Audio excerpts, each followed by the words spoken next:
அப்படின்னு சொல்லியிருக்கிறாங்க. அது மட்டுமா, கல்வி கற்பதற்கு கூட பணம் தேவையல்லவா? மக்களிடம் அறியாமை இருள் நீக்கி அறிவுறுப்ப செய்வது கல்வி. கல்வியாற்றை நாம் இளமையிலே பெறுவதுதான் சிறந்த வழி. இளமையிலே கல்வி சிலையில் எழுத்து என் முதுமையை நாம் மறந்துவிடக்கூடாது. நடுவரை நீங்களும் மறந்துடாதீங்க.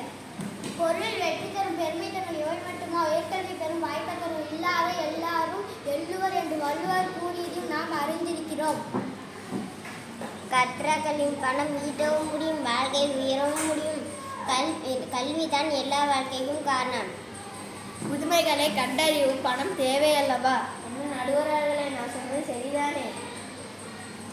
ஆம், ஆனால் கல்வியால் அறிவு வளைகிறது. நன்மை தீமைகளை பகுத்தறிவு முடிகிறது. நல்ல வழியில் வாழ முடிகிறது. நாம் சாப்பிட உணவு தேவைப்படுது, போட்டுக்க துணி தேவைப்படுது, தங்கிறதுக்கு வீடு தேவைப்படுது. அதெல்லாம் பணம் இருந்தால் தானே சாத்தியம். ஒரு நோட்டு பேனா வாங்கிறது கூட பணம் இருந்தால் தானே சாத்தியம். பணம் இருந்தாலும் அறிவு இல்லைனால் பணத்தை நல்ல வழியில் செலவு பண்ண முடியாது. கல்வி நல்ல ஒழுக்கத்தை கொடுக்கும், நல்ல பன்மை கொடுக்கும், நல்ல பொறுமை கொடுக்கும். கல்விதான் முக்கியம் என்று சொல்லிவிடுங்க. நீங்கள் என்ன வேணால் சொல்லிக்கோங்க, பணம் இல்லாமல் ஒரு நாளை கூட கடக்க முடியாது. கல்வி பயிற்சிக்கோ வேலைக்கோ செல்ல பணம் தேவை தானே.